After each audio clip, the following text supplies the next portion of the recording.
Buenas tardes, bienvenidos y bienvenidas al tercer Congreso Nacional e Internacional de Investigación en Trabajo Social, Redes Temáticas de Investigación Social, organizado por la Academia Nacional de Investigación en Trabajo Social, ACANICS, presidida por el doctor Martín Castro Guzmán y su equipo organizador. Y también en coordinación con la Universidad Veracruzana, específicamente la Facultad de Trabajo Social a cargo de la directora, la doctora Georgina Hernández Ríos. Sean todos y todas bienvenidos a este evento. Estamos en la mesa 3, denominada Trabajo Social y Familia, donde estaré fungiendo como moderadora. Soy la doctora Luz Mercedes Verdú Araujo, docente investigadora de la Facultad de Trabajo Social Culiacán de la Universidad Autónoma Sinaloa, y estaré coordinando la presentación de los trabajos en colaboración con la doctora Leonor Tereso Ramírez, y tendremos como apoyo técnico a la doctora Belinda Espinosa. Bienvenidos todos los que nos están transmitiendo y siguiendo en YouTube en vivo. Esperemos que este trabajo reditúe en excelentes frutos académicos y que la interacción con ustedes sea de manera recíproca. Doy el uso de la voz a la doctora Leonor Tereso Ramírez. Buenas tardes a todos y todas quienes nos acompañan. Soy la doctora Leonor Tereso Ramírez, docente investigadora de la Facultad de Trabajo Social de la Universidad Autónoma de Sinaloa, y como lo dijo la doctora Mercedes, vamos a moderar esta mesa. Quisiera explicarles rápidamente la dinámica de trabajo, que consistirá en que cada ponente tendrá 10 minutos para presentar su trabajo, y al final de las participaciones se hará ronda de preguntas si es que nos sobra tiempo. Si no hubiere tiempo, yo les invito a que al finalizar las presentaciones vayan a ver los videos que se quedaron grabados en YouTube y puedan ustedes responder las preguntas que está haciendo la audiencia. Les pediré por favor que sean muy respetuosos del tiempo, y en caso de que pasaran los 10 minutos, se les va a tener que avisar para que vayan cerrando sus participaciones. Y bueno, sin más, vamos a darle lugar a la primera ponencia.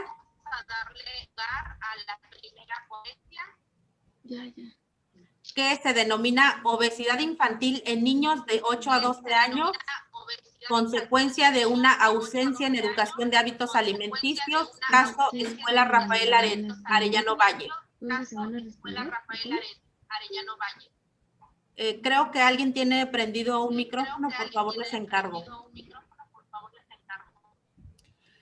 Bueno, quienes presentan son Ana Georgina González López, Naomi Arreguín Ortega y Ana María Ursúa Salas.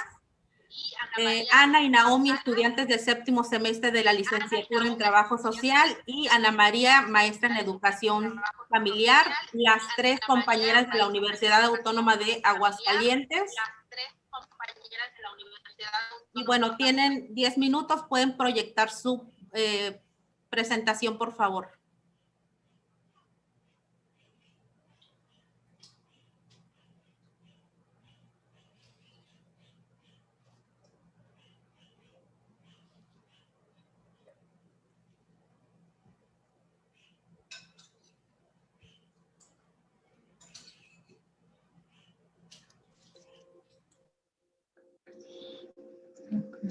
Está ingresando la ponente.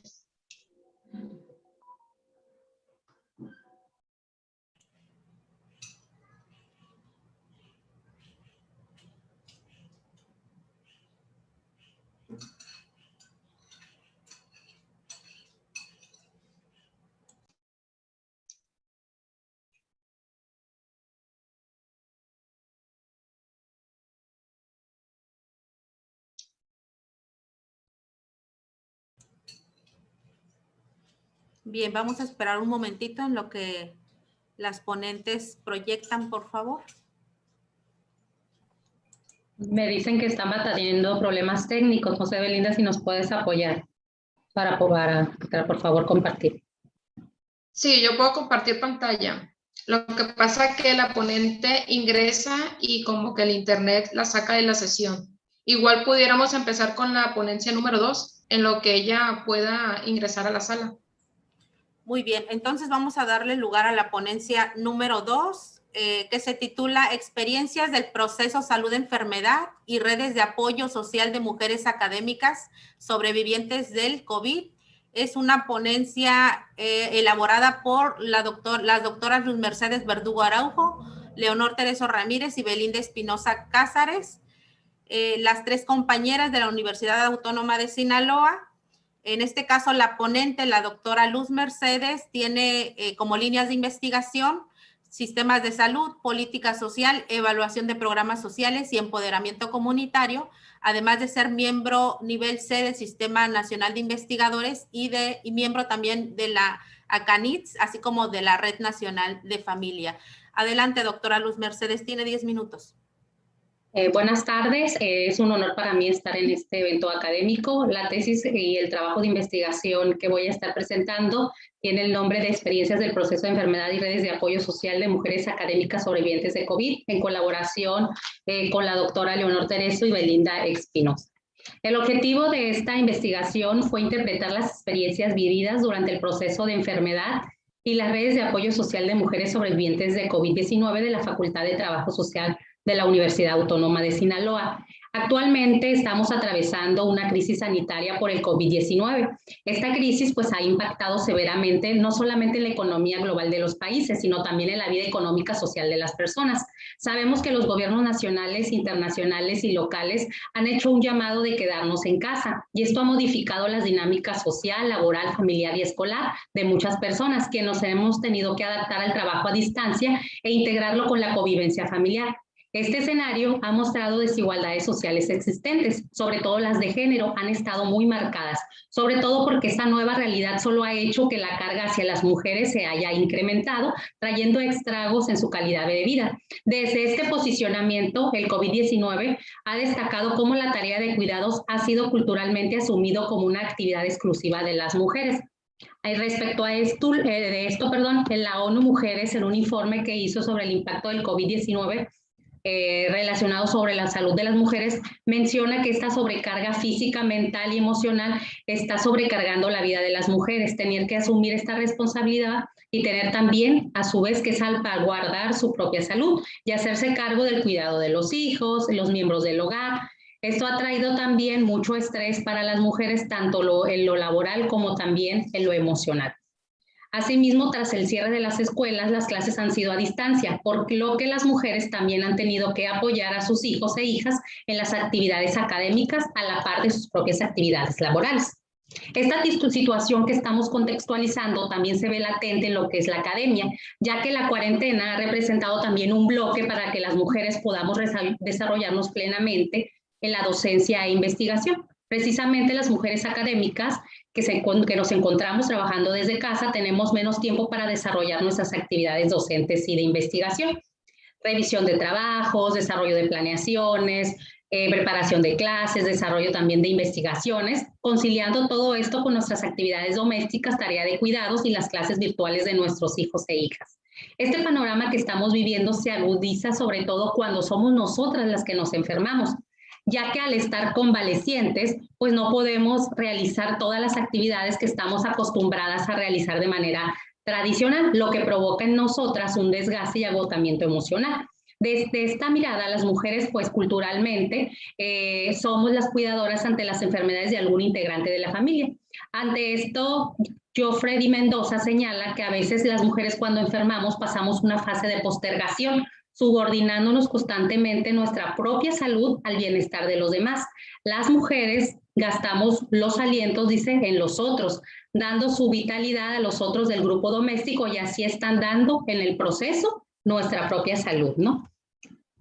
Precisamente esta investigación, voy a hablar un poco del diseño metodológico, tuvo a bien ser 8 mujeres estudiadas, 8 sujetas de investigación, mujeres académicas de la FTS de Trabajo Social. Es un tipo de estudio descriptivo, interpretativo, un estudio cualitativo, utilizando una perspectiva metodológica fenomenológica, porque estuvimos analizando la experiencia vivida de 8 mujeres académicas, utilizando como técnicas la observación y también la entrevista semiestructurada. Si observamos el perfil de estas mujeres, la mayoría oscilan entre los años de 34 a 55 años de edad.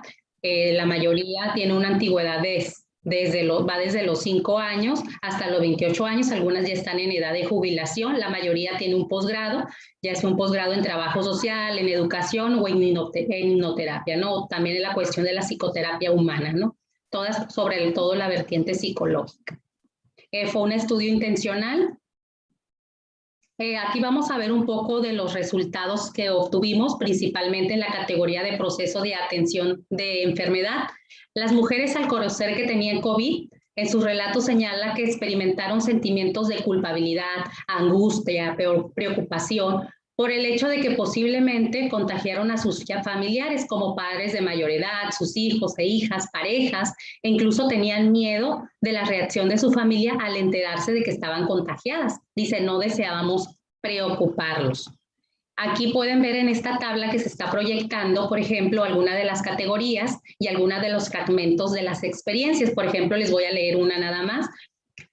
Por ejemplo, la participante 2 señala, por ejemplo, que sintió mucha angustia el poder pensar que sería parte de las estadísticas. Además, tenían miedo de poder haber contagiado a su padre, que en esos momentos estuvo conviviendo con él. Aquí dentro de las categorías señalan que tenían angustia, miedo, ¿no? También vemos, por ejemplo, que traumatismo, aislamiento, culpabilidad, muerte, miedo, ¿no? Son algunos de las situaciones que más experimentaron las sobrevivientes. Esto muestra cómo las mujeres siempre están preocupadas por el otro.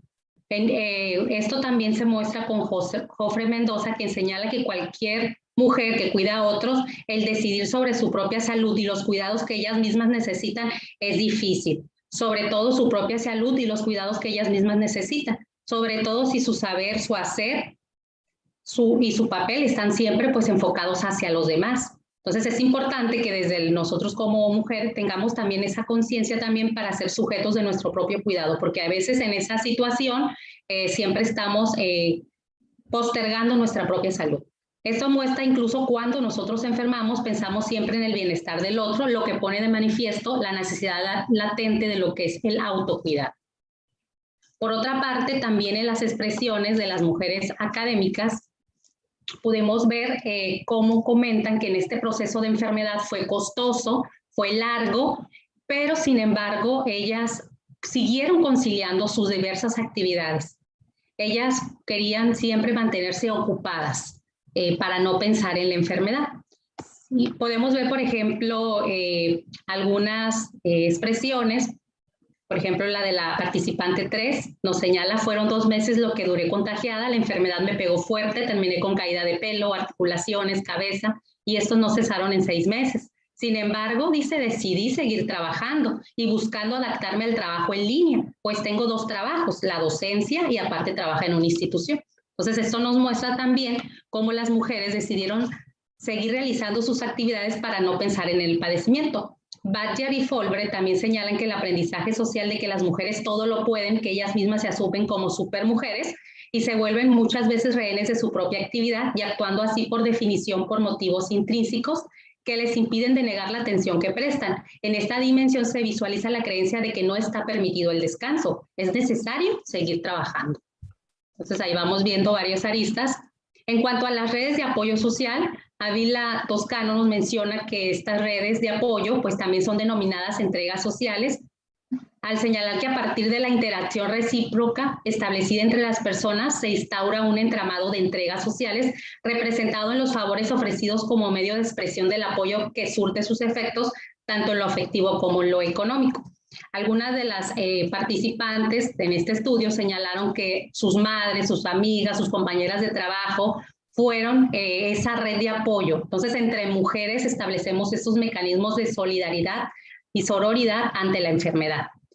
Por ejemplo, les voy a leer alguna expresión de la participante 5, aunque solamente se lo conté a algunas personas, dice, el realizar llamadas con mi madre me fortalecía, una amiga me apoyó haciendo la despensa y dejándolo en la puerta de la casa, también el acercarme a Dios, bueno, también la lista religiosa, la fe, y pedir con mi salud me sirvió. Vemos también cómo elementos culturales se hacen presentes también ante la enfermedad, ¿no? En las entrevistas las mujeres señalaron que contar con personas que estuvieron al tanto de esta evolución de su enfermedad y con apoyo emocional, como palabras de aliento, llamadas telefónicas, videollamadas y apoyo económico material, entre otros, pues fueron alicientes para salir avante en el proceso de enfermedad. En ese sentido, por ejemplo, la autora Arita, 2006, establece que las redes de apoyo social pues, se caracterizan por esa presencia de recursos tanto materiales y como psicológicos de personas significativas que permiten al sujeto creer que los demás se preocupan por él, que lo quieren, que lo valoran. En este punto, como muestra, las mujeres académicas estuvieron acompañadas, como ahorita lo señalé, por otras mujeres, amigas, hermanas, madres, afirmando que las mujeres dan ese acompañamiento y apoyo incondicional ante los procesos de salud como parte de lo cultural y de asumir el cuidado como algo femenino, ¿no? Entonces aquí vemos también algunos comentarios que ellas externaron al enterarse de que habían vencido la enfermedad. Comenta, por ejemplo, una compañera a las 5 le di un abrazo fuerte a mi nieta, agradecí a todos los que me apoyaron y a los días recibí una buena noticia, que tenía ya fecha para aplicarme la vacuna, inicié proyectos importantes que había dejado suspendidos y empecé a valorar más la vida. Entonces algunas investigadoras postergaron sus trabajos para dedicarse también a la recuperación de su enfermedad, sin embargo, continuaron también haciendo algunas actividades domésticas. Para Ávila Toscano, la red puede transformarse en un sistema social de promoción de la salud y física y se constituye en un factor relevante para la amortiguación del impacto de las condiciones psicosociales que afectan a los individuos, contribuyendo al mejoramiento de su calidad de vida y psicológica. Entonces aquí vemos cómo vivieron ese proceso. Vamos a hacer ya de cierre unas pequeñas conclusiones. Como muestra, la pandemia pues se ha develado desigualdades de género, ¿verdad? Hay una sobrecarga de trabajo hacia las mujeres y esta también se presenta en la vida de las mujeres académicas. Precisamente ellas tienen que conciliar sus actividades docentes y de investigación con las tareas del hogar, pero también con el trabajo virtual académico de sus hijos e hijas. Los resultados de la investigación pues también nos arrojaron que las mujeres siempre están postergando su salud en detrimento de la salud de los demás, están viendo por el bienestar del otro, ¿no? Postergando el cuidado, el autocuidado de ellas mismas. Vemos también que durante el proceso experimentaron sentimientos de angustia, miedo, al pensar en no sobrevivir, por lo que se saturan de trabajo, continúan con sus actividades cotidianas como si el descanso no estuviese permitido. Asimismo, en sus relatos se muestra cómo es importante contar con esas redes de apoyo como la familia, amigos, compañeros de trabajo para el afrontamiento de la enfermedad. También se debe de visibilizar la participación de las mujeres que en la tarea de cuidados, que sigue siendo prevalentemente una cuestión femenina, ¿no? Siendo culturalmente como un atributo que solamente las mujeres podemos hacer, por lo cual es necesario generar estrategias para el autocuidado, el desarrollo de políticas inclusivas de corresponsabilidad e integración de cuidados también a los hombres, que las mujeres puedan decidir por ellas mismas si realmente quieren dedicarse a esas tareas, no como una actividad que sea nada más exclusiva de nosotros. Y también al respecto de la Cruz señala que es necesario que las medidas apunten a desfeminizar el vínculo, el cuidado, la integración de otros actores al Estado, el mercado, la comunidad y también las familias, pero que no sean ellas, dice, el actor exclusivo respecto a los cuidados. Entonces, esta es mi participación. Muchas gracias. Gracias, doctora Luz Mercedes. Comentar también que agradecemos mucho a la audiencia que nos está siguiendo en las redes sociales y en las diversas plataformas. Nos visitan de la Universidad Veracruzana, de la Universidad Autónoma de México, de la Universidad de Tlaxcala, de la Universidad de Colima, del Instituto Campechano, del Centro Universitario de los Valles en Jalisco, Universidad Minatitlán, Universidad de Yucatán, Universidad CDI, Universidad de Tamaulipas, y aparte tenemos también audiencia de los estados de Tamaulipas, Sinaloa, Yucatán, Hidalgo, Monterrey, Guerrero, Coahuila, Colima, Estado de México, Jalisco, Campeche, Chihuahua, Sonora y Veracruz. Muchas gracias. Así vamos a darle lugar a los ponentes de la mesa 1. Por favor, si pueden proyectar. Muy bien, tienen 10 minutos. Adelante. Gracias. Buenas tardes. Para comenzar, esta investigación está a cargo de Naomi Arreguín Ortega, Ana María Ursúa Salas y yo, Ana Georgina González López.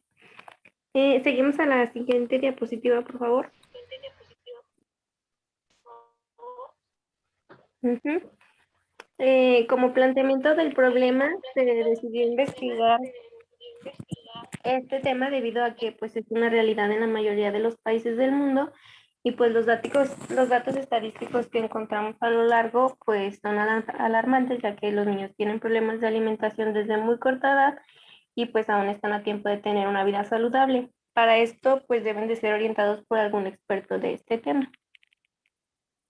¿Seguimos?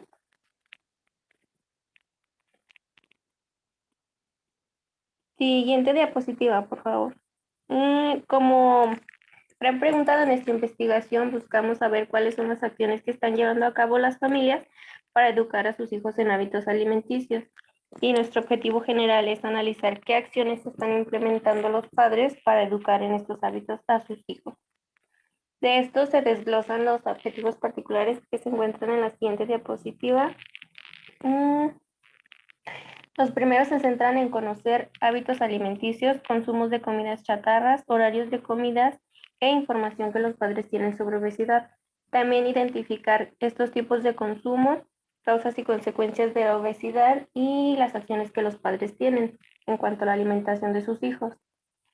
Y analizar las acciones educativas que se están llevando a cabo y las rutinas alimenticias de las familias. Es importante investigar esta problemática, ya que pues es un problema biológico como social y pues es importante saber cuáles son los factores que influyen en los hábitos de los niños, ya sean los que tienen dentro y fuera de la escuela, tanto como familiares o sociales.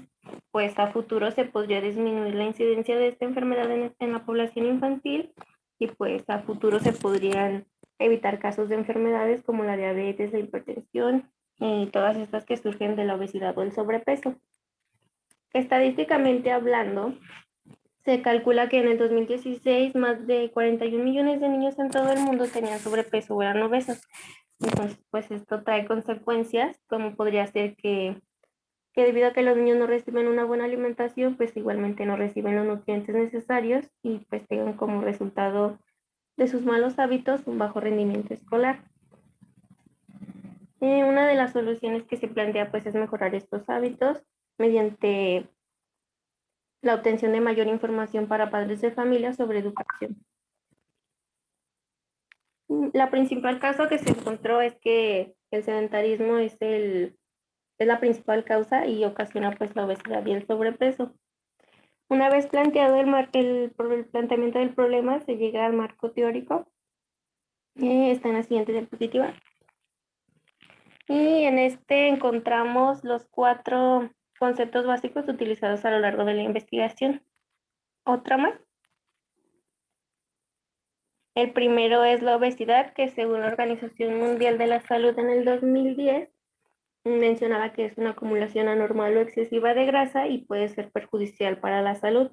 El segundo, que es los hábitos alimenticios, según la Federación Española de Naturismo en el 2014, nos dice que son comportamientos conscientes, colectivos y repetitivos, y estos conducen a las personas a seleccionar, consumir y utilizar determinados alimentos o dietas en respuesta a influencias sociales y culturales.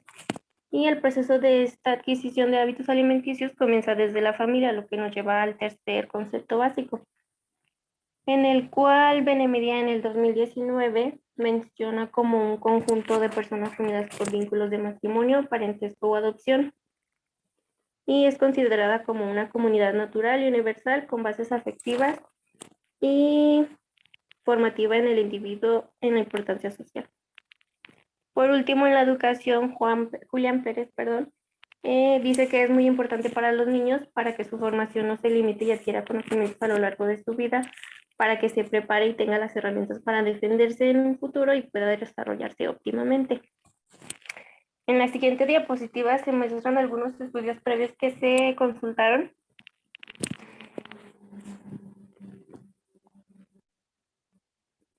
Pasamos a la segunda diapositiva. El primero que se consultó es una tesis que lleva por título Prácticas parentales alimentarias y regulación alimentaria infantil.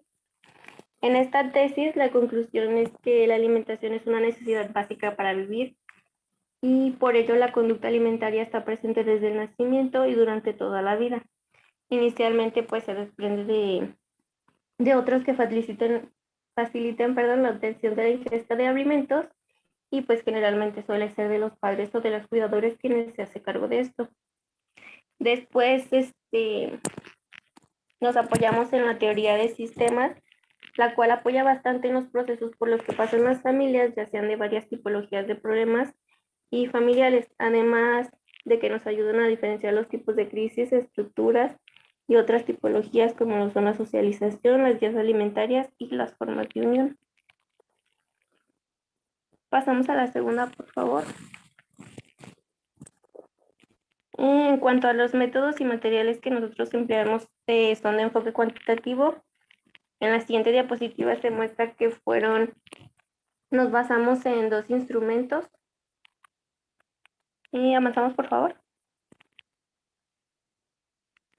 Y la hipótesis que se planteó es conocer el plato del buen comer y aplicarlo con disciplina son las acciones que llevan a cabo los padres de familia para prevenir la obesidad y el sobrepeso en sus hijos. De esta hipótesis se desprendieron 2 variables. La primera es conocer el plato del buen comer y aplicarlo con disciplina. Y la segunda son acciones llevadas a cabo por los padres de familia para la prevención de sobrepeso y obesidad en sus hijos. Siguiente, por favor. Como les mencionaba, el instrumento cuantitativo se realizaron 2. El primero fue dirigido a los alumnos y se respondieron 109 de cuarto, quinto y sexto grado. Y el segundo instrumento fue dirigido hacia los maestros y lo respondieron 3 maestros de primaria de los mismos grados. Y pasamos a la siguiente diapositiva. De estos instrumentos obtuvimos estas gráficas y resultados. Bueno, algunas de estas. La primera nos dice, ¿conoce usted si las alumnas saben qué es el plato del buen comer? Y fue dirigido hacia los maestros. El 100% dijo que sí.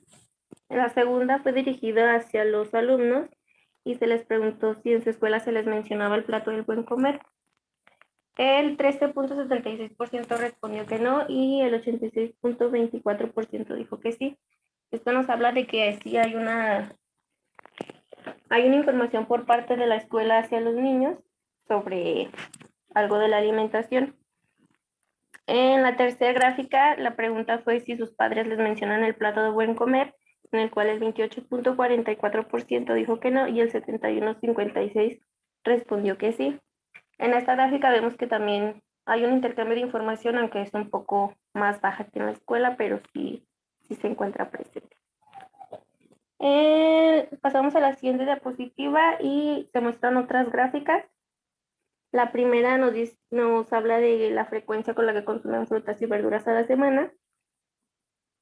Y el 40.37% respondió que siempre, el 58.72% de vez en cuando y el 0.92% que nunca. Esto nos habla de los tipos de consumo que tienen los niños a lo largo del día según sus respuestas. La siguiente nos dice que en cuántas veces en su casa consumen al día y el 7.34% respondió 2 veces, 79.82% 3 veces y el 12.84% 5 veces. Estos tiempos son importantes ya que según un artículo de la UNAM, la dieta alimenticia abarca el total de los alimentos consumidos en un día y pues lo que se consume en un día se dividen las calorías a lo largo de las comidas. Por ejemplo, el 25% de las calorías en el desayuno, la comida de mediodía el 30%, la merienda entre el 15 y el 20% y la cena entre el 25 y el 30% de las calorías. Y pues esto ayuda un poco más en la absorción de aprendizajes. Y pasamos a la siguiente y a la siguiente. En cuanto a las conclusiones que llegamos según estos resultados, pues es que sí se tiene información por parte de la escuela, de los padres y pues los niños sí tienen conocimiento sobre lo que es saludable y lo que no. y pues es cuestión de decisión sobre ellos lo que consumen, y pues también bajo la influencia de los padres está los tipos de consumos que llegan a tener los niños. Pues estos, como ya dije, se obtienen mediante la niñez y pues las personas los recrean a lo largo de su vida. Pasamos a la siguiente. En cuanto a la importancia que puede tener trabajo social en esta problemática, nosotros vimos que se puede identificar la problemática, identificar información, posibles soluciones, y pues de aquí generar más información, programas en los que se busque reducir esta problemática, y ya pues sería de forma de asesoramiento, informar y orientar. Y sería todo de nuestra parte.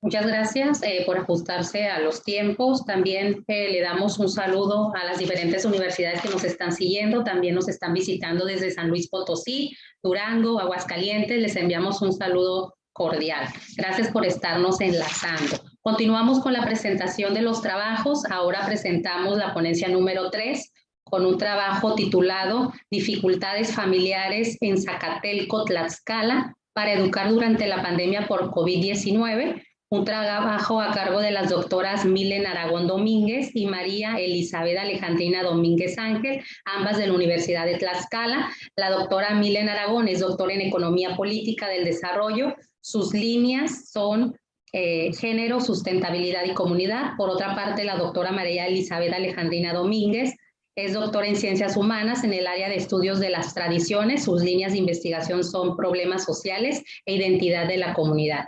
Muy bien, compañeras, les cedo el uso de la voz. Les voy a pedir, por favor, que cuando estén exponiendo hay que tener la cámara encendida. Sí, muchas gracias. No sé si me vean y me escuchen. Sí, sí la vemos, doctora. Bien, gracias. Muy buenas tardes. La maestra, la doctora Milen Aragón Domínguez y su servidora, laboramos en la Universidad Autónoma de Tlaxcala y vamos a presentar esta investigación tan importante precisamente por las consecuencias que está dejando la pandemia provocada por COVID-19, y nos enfocamos específicamente en el área de lo educativo. Exploramos en el municipio de Zacatelco cuáles son estas dificultades que enfrentan las familias para educar durante este periodo de pandemia. Entonces, el objetivo es ese, conocer las dificultades que enfrentan estas familias.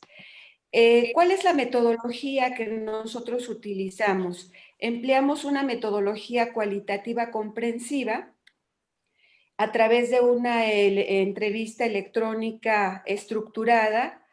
5 fueron las preguntas que dirigimos a las madres y padres de familia cuyos hijos tienen una beca económica en escuelas particulares de educación primaria. Estos alumnos representan el 5% de la población total. Y con este instrumento logramos captar estas dificultades que tienen las familias. El periodo que comprende la investigación va de marzo de 2020 a junio de 2021. En términos del marco de referencia, se parte de ver a la educación como base del conocimiento y aprendizaje que se tiene a lo largo de la vida. En este sentido, la educación en línea se ha convertido en un reto para todos, pues son muchas las posibilidades que abre este tipo de educación. La socialización online ha sido posible a través de reuniones en plataformas, ya que constituyen herramientas tecnológicas que nos han permitido desarrollar habilidades, fomentar el pensamiento crítico, la creatividad, se está favoreciendo el aprendizaje y se está motivando al estudiante.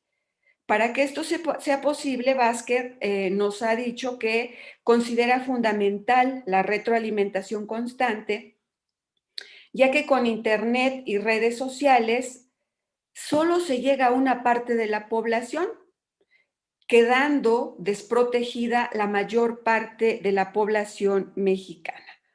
En consecuencia, se transforma en una necesidad urgente que atender para que este conocimiento llegue a todos los núcleos poblacionales. Partiendo de un análisis global, la UNESCO ha señalado que más de 1.500.000 niñas, niños y jóvenes no tienen un seguimiento formal de los contenidos escolares, lo que se traduce en más del 90% de la población en edad de estudiar en todo el mundo. Por su parte, Giannini también ha focalizado distintos problemas de alumnas y alumnos que pertenecen a contextos con escasos recursos, entre los que se encuentran niñas a las que les han sido impuestas muchas tareas domésticas como consecuencia de una estructura patriarcal que refuerce el abuso y la nula división del trabajo. México padece intensas desigualdades sociales y como consecuencia se ha tornado muy complejo que los estudiantes de todos los niveles educativos se eduquen a través de la virtualidad. El marco contextual en el que nosotros centramos nuestra investigación es el municipio de Zacatelco, que se ubica en el estado de Tlaxcala, es el estado más pequeño de la República y presenta características socioeconómicas muy peculiares, puesto que es una población que se caracteriza mayoritariamente por el comercio y la industria. Y con los datos que nosotros reportamos en esta investigación, nos damos cuenta que aunque esta población está en escuelas particulares, las condiciones tecnológicas han impedido que el desarrollo de esta educación en línea, digamos, sea al 100%. En las 5 preguntas que nosotros planteamos a las madres y padres de familia, abordamos las dificultades cognitivas, las dificultades de horario, las dificultades psicológicas y emocionales, las laborales y las económicas. Con esta entrevista electrónica estructurada, nosotros pudimos captar cuáles son las dificultades que de manera recurrente están enfrentando las madres y padres de familia. En las cognitivas reportan comprender los contenidos programáticos que se abordan en la escuela, ya que los contenidos están dirigidos a un público especializado en educación y esto ha provocado que los padres tengan estas dificultades, en consecuencia también los estudiantes. Otra dificultad cognitiva tiene que ver con las instrucciones que se dan, puesto que los padres demandan un lenguaje mucho más simple al que se pueda acceder para que haya claridad en la comprensión de estas instrucciones. ¿Qué encontramos en las dificultades de horario? Los cambios repentinos de horario enfrentan a las madres y padres a un estrés frecuente, puesto que tienen que hacer modificaciones en sus ritmos de trabajo y en la dinámica familiar. Otra dificultad tiene que ver con el empalme entre las clases de sus hijos con los horarios de trabajo. Sabemos que durante este periodo de pandemia son las madres, sobre todo las que se convirtieron en las maestras de sus hijos y enfrentan doble o triple jornada de trabajo al estar resolviendo este problema de horario. ¿Qué encontramos en las dificultades psicológicas y emocionales? De manera recurrente, los padres reportan vivir estrés, intolerancia, mucha ansiedad, ¿sí? Por no poder comprender y por no poder atender al 100% a sus hijos.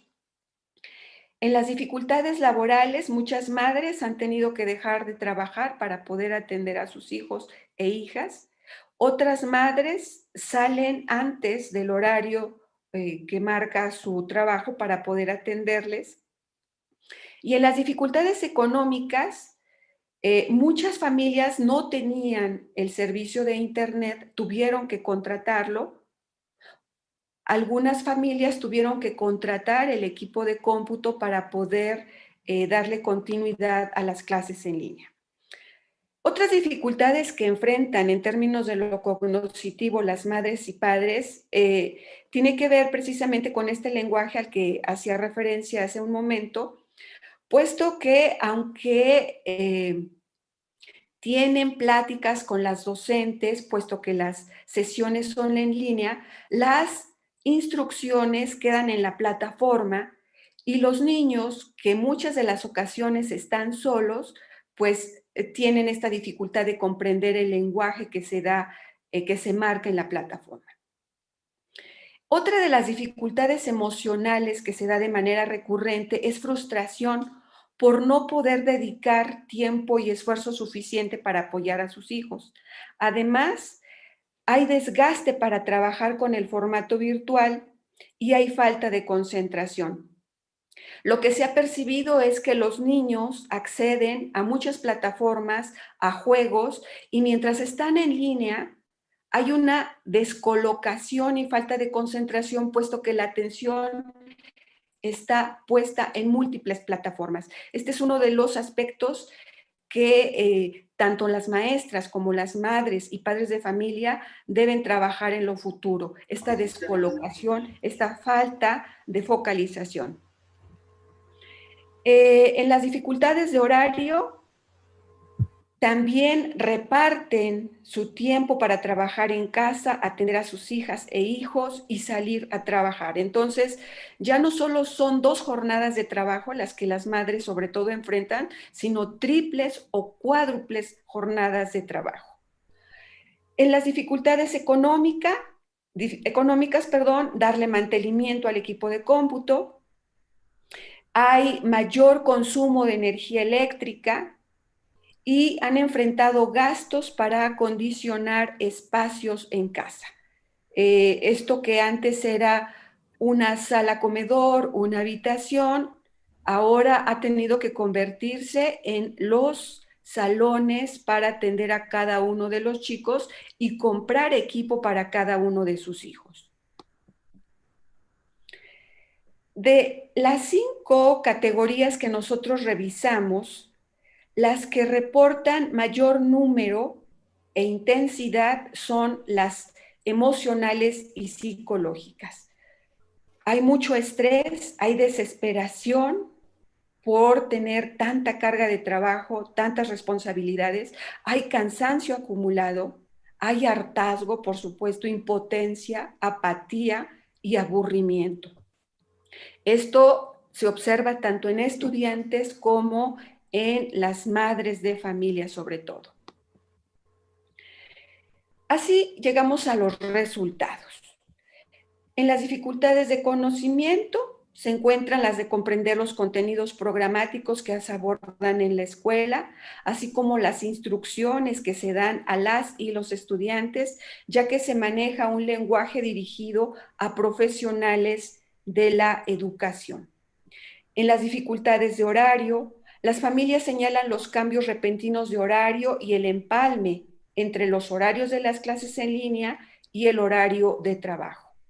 En las dificultades psicológicas y emocionales, las familias enfrentan ansiedad por no poder salir de casa, estrés y cansancio por el trabajo acumulado, falta de concentración, desgaste para trabajar con el formato virtual, mayor carga de responsabilidades, hartazgo y frustración por no poder dedicar tiempo y esfuerzo necesario para apoyar a sus hijas e hijos. Además, apatía, aburrimiento e intolerancia. En las dificultades laborales, muchas madres han tenido que dejar de trabajar y otras salir de su trabajo antes del horario de salida para apoyar a sus hijas e hijos con las clases en línea. Algunas más deben repartir su tiempo para trabajar en casa, atender a sus hijos e hijas y salir a trabajar. Y finalmente, en las dificultades económicas, las familias tuvieron que contratar internet, comprar equipo de cómputo, darle mantenimiento al mismo, enfrentar mayores gastos en consumo de energía eléctrica, gastos para acondicionar espacios de trabajo en casa y en alimentos. Esta última categoría de alimentos es algo que nos llamó mucho la atención porque algunas de las madres de familia exigían ya el regreso a la escuela, puesto que reportaban estar gastando mucho en alimento. Quiere decir que el niño tiene un mayor consumo de energía y esto conlleva a que se potencie la necesidad de estarse alimentando con mayor frecuencia y en mayor cantidad. Y como resultado tenemos que la obesidad pues está a la alza. Así entonces llegamos a las conclusiones. ¿Cuáles son los retos que enfrentan las familias de Zacatelco, Tlaxcala actualmente para educar a sus hijos e hijas? Primero, el acceso a Internet, ya que en las zonas de provincia este problema es muy fuerte.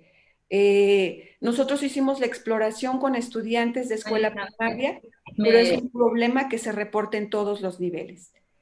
Estamos ya sobre tiempos, ya se pasó casi 5 minutos. Muy bien. Con esto cerramos entonces, comunicación asertiva, incremento de trabajo, manejo de emociones, alumnos autodidactas y monitoreo por parte del docente. Muchas gracias por su atención. A usted, y disculpe, pero es que los tiempos están encima. Continuamos, sin duda, muchos retos, ¿verdad?, profesionales ante los nuevos escenarios generados por el COVID-19. Precisamente ante esta ponencia, vamos a dejar la siguiente ponencia que nos va a dejar en claro estos nuevos esquemas de intervención. El trabajo denominado de la cuarta ponencia lleva por nombre el duelo como factor de riesgo psicosocial en la dinámica familiar, una aproximación al modelo de trabajo social en crisis que está a cargo de Eugenia Natividad Mocul, egresada de Trabajo Social del Instituto Campechano, un trabajo que tiene presente en colaboración con María Dolores Sánchez Vázquez y Daniel Antonio Muñoz González. Adelante, compañera. Hay que dejar de presentar para que pueda presentar la compañera. ¿Puede dejar de presentar para que pueda presentar? ¿Sí? Les pedimos también a las ponentes que nos sujetemos, por favor, a los 10 minutos, porque estamos sobre tiempo.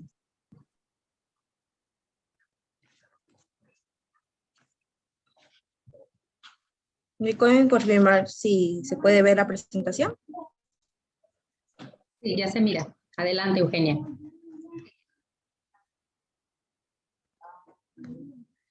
Buenos días, tengan todos ustedes en este tercer Congreso Nacional e Internacional de Investigación de Trabajo Social.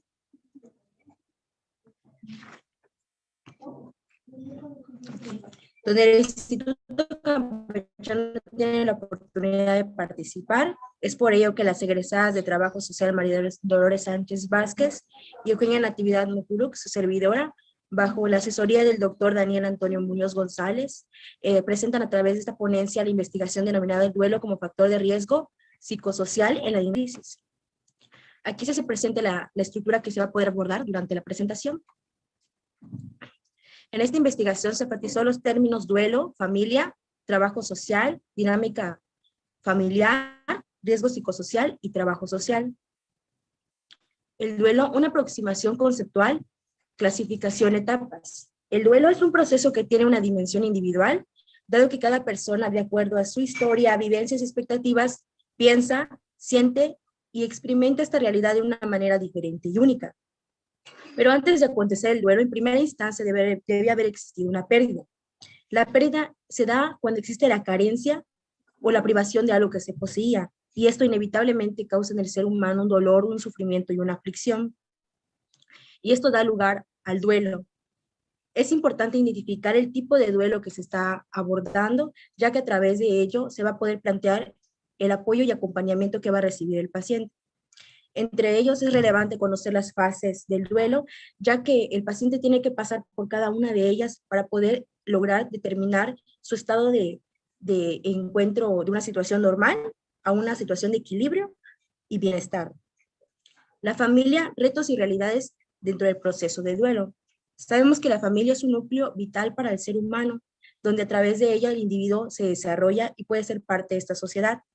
Pero a través de la realidad, los sucesos que puede pasar en la familia, a través del proceso de duelo, un breve ejemplo sería la pérdida de un ser querido, que de acuerdo al vínculo afectivo que hayan tenido cada miembro, va a repercutir durante su determinado proceso y tipo de duelo.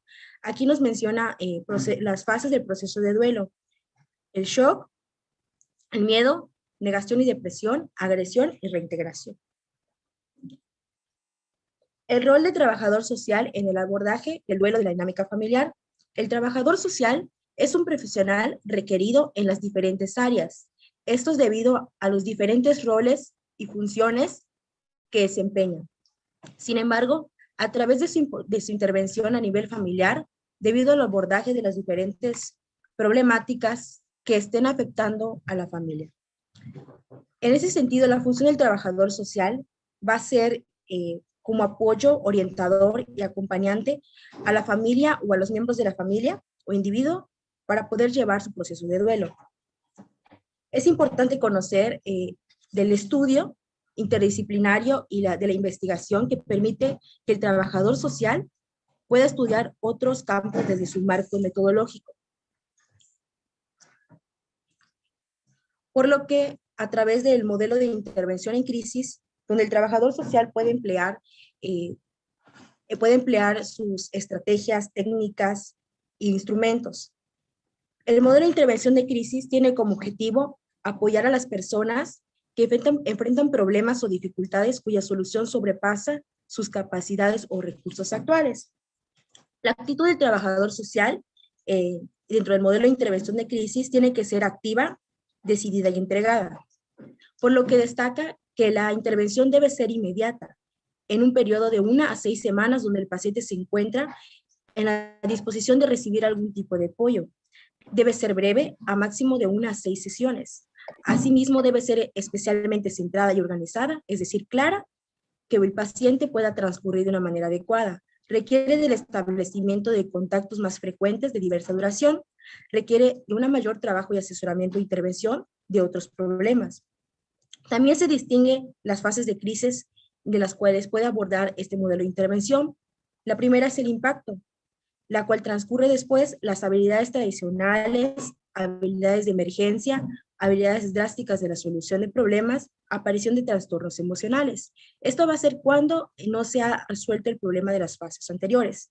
También resulta la situación en crisis o el vivenciar en crisis, donde distinguen 4 fases. La primera fase se hace mención de la tensión.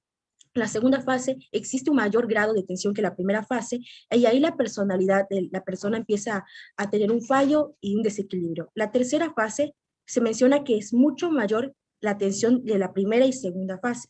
Y la cuarta y última fase, ahí nos menciona que si no se resoluciona este problema, puede causar una distorsión o una desorganización de la personalidad. Ahora vamos a hablar de las técnicas para complementar el fortalecimiento de las acciones de trabajo social.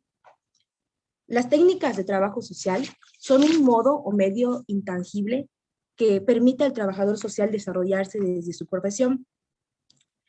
Por lo que, sin embargo, aquí podemos notar que existe la observación, las visitas domiciliarias, el rapport y el diálogo informal. Es muy importante que el trabajador social pueda efectuarlas de una manera correcta, ya que a través de ello se va a tener acercamiento en primera instancia con el paciente. Luego hablamos de los instrumentos para complementar las acciones de trabajo social, por lo que aparece el familiograma, el ecomapa, el árbol familiar, entrevista, diario de campo, test, escala de Likert, línea de sucesos familiares, estudio socioeconómico y encuesta.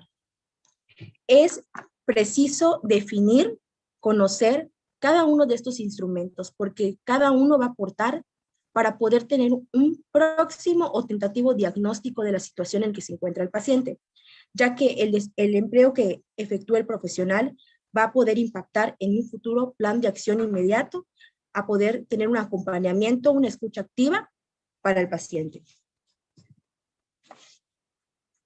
Finalmente, es necesario que dentro de la formación del trabajador social se complemente la enseñanza de los modelos de intervención, haciendo énfasis en el modelo de crisis como una alternativa a las manifestaciones psicosociales que se suscitan en el entorno, de tal manera que es un área oportuna de generación y aplicación de conocimiento. Asimismo, se muestran las referencias en las cuales se abordó esta investigación, y gracias por su atención.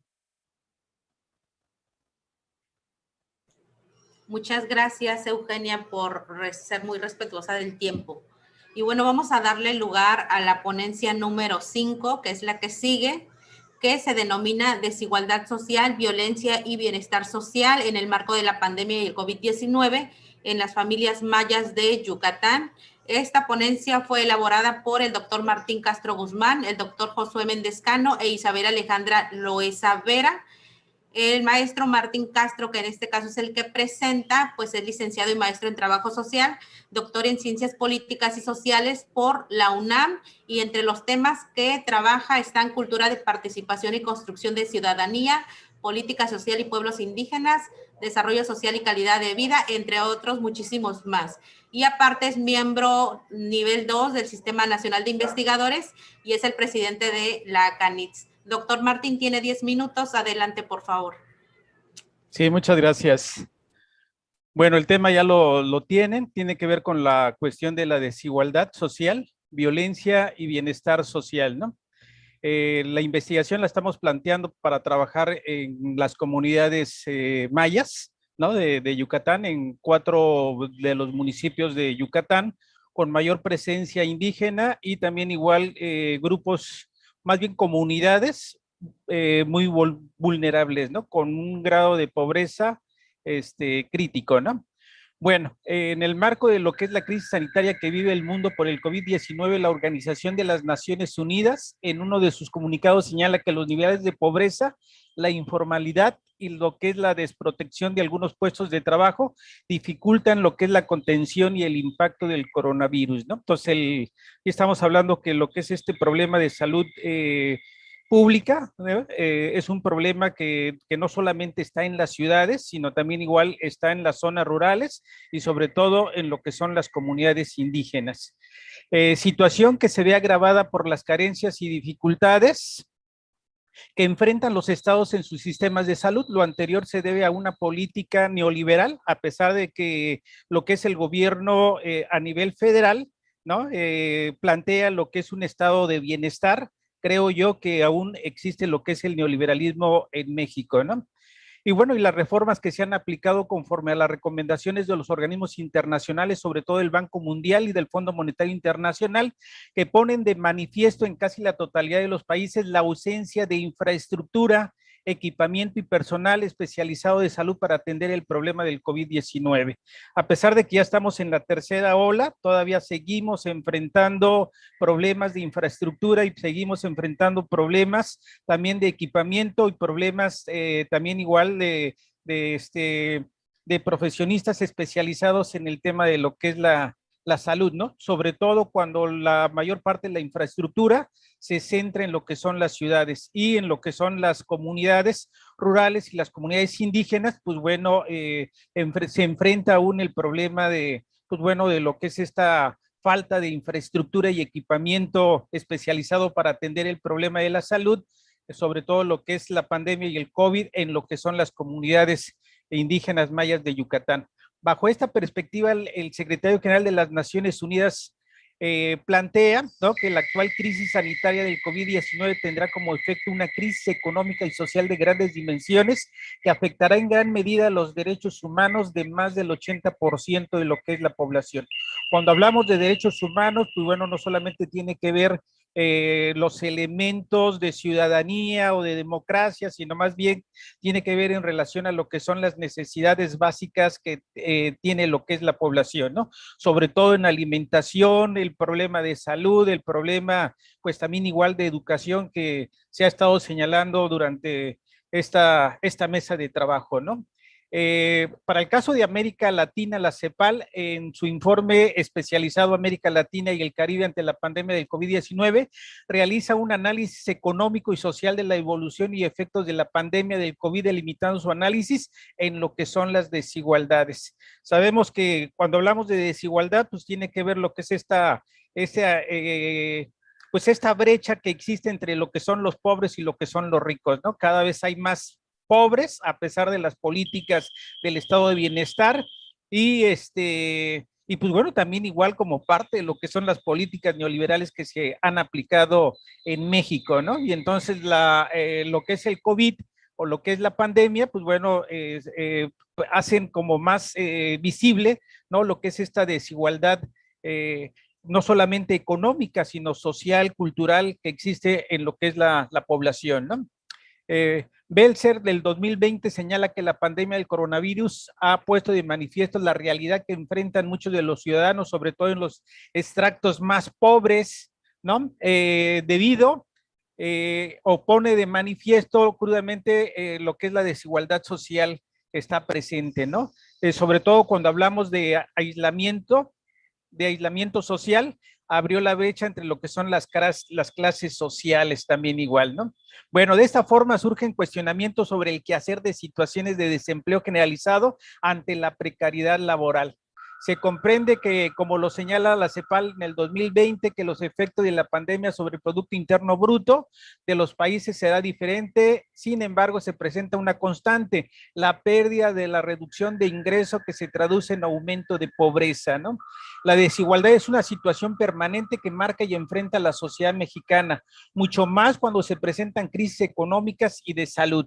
La polarización de los grupos políticos, económicos y sectores sociales con grandes carencias que dificultan la adquisición de bienes y servicios que les permitan satisfacer lo que son las necesidades básicas.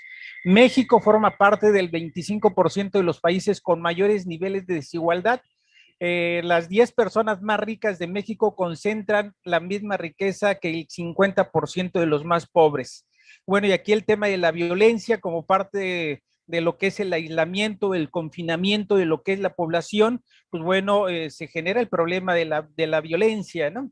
En contextos de la pandemia, las familias, la Organización Mundial de Salud destaca que las denuncias están aumentando en casi todos los países, ¿no? De continuar con el confinamiento, se producirán en el mundo alrededor de 31 millones de casos de violencia doméstica. Es un estudio, en un estudio realizado por Montero, Bolívar y Aguirre y Moreno en el año del 2000 evidencian el incremento de las denuncias por violencia doméstica durante el periodo de aislamiento social. Así en Francia se incrementaron a un 30%, Argentina en un 39%, Chile en un 500%, mientras que Ecuador el 47%. En el caso de México, las estadísticas de llamadas al número de emergencias se incrementaron del 30% al 100%. Problema de investigación, pues bueno, las condiciones de desigualdad social presentes en las comunidades, tanto en las zonas urbanas como en las regiones indígenas de alta vulnerabilidad, sin duda por la precariedad y su capacidad adquisitiva para adquirir bienes y productos, ha llevado a la población de estas zonas y regiones a situaciones de pobreza en las que se ve afectado su bienestar y calidad de vida. Además de darse las condiciones para que se genere al interior de las familias la violencia, que ponen en riesgo la integridad de cada uno de los miembros, situación que se agrava aún más por el problema de salud pública de la pandemia que se vive a nivel mundial, debido a que la población enfrenta problemas no solo de salud física y emocional por la enfermedad COVID-19, sino también por la pérdida de algún miembro de su familia nuclear o extensa, inclusive hasta por la pérdida del empleo, lo que genera desaliento e incertidumbre en lo que es la población. En cuanto a las preguntas de investigación, pues bueno, nos planteamos 3 preguntas. ¿Cuáles son los efectos de la pandemia COVID-19 en la calidad de vida, la violencia familiar y la capacidad adquisitiva de las mujeres como parte fundamental de las familias que viven en contextos de precariedad en las localidades urbanas, rurales e indígenas de los municipios de Mérida, Sotuta, Yascabá y Maní? y cómo influye el distanciamiento social, quédate en casa, en las formas de vida de las mujeres de las localidades urbanas, rurales e indígenas de los municipios señalados. Cómo se determinan las conductas cotidianas de las mujeres en la vida familiar y sociocultural en las localidades urbanas, rurales e indígenas de los municipios señalados.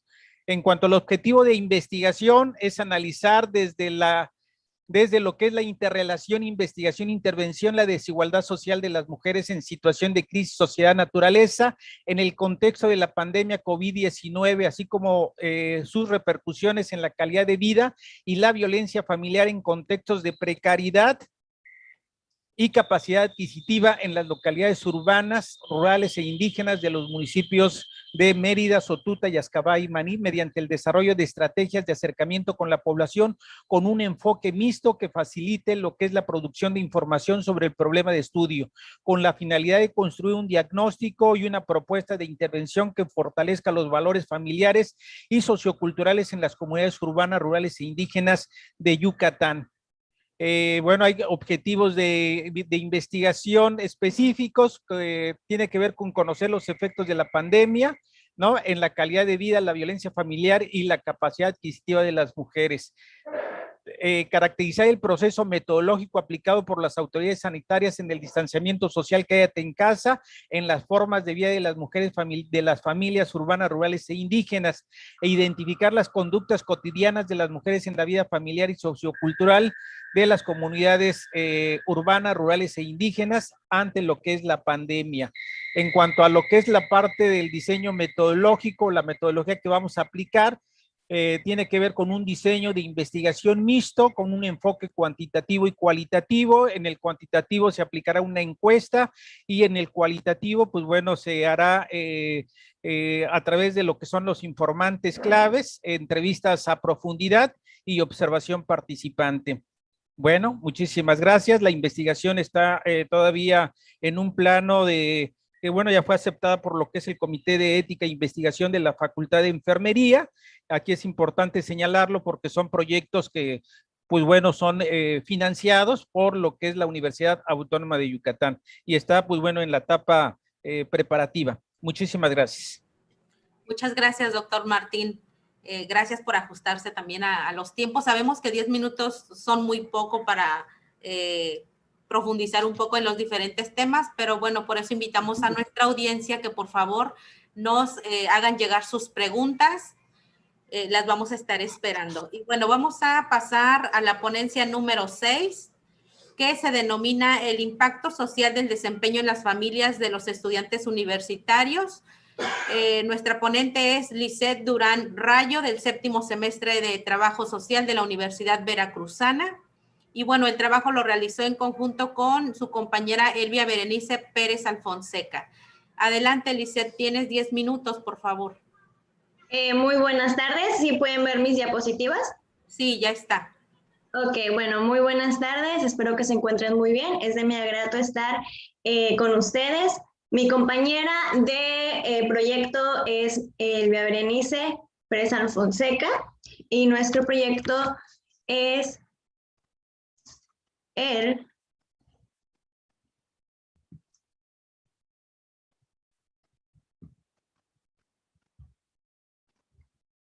disculpe, ¿sí me oigo? Sí, pero quitaste la presentación. Ok, disculpe. No sé por qué no corre, entonces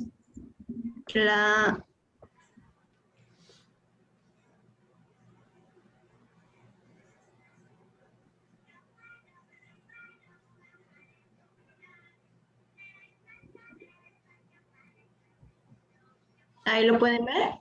Ahí está bien. Ok, vamos a hacerlo.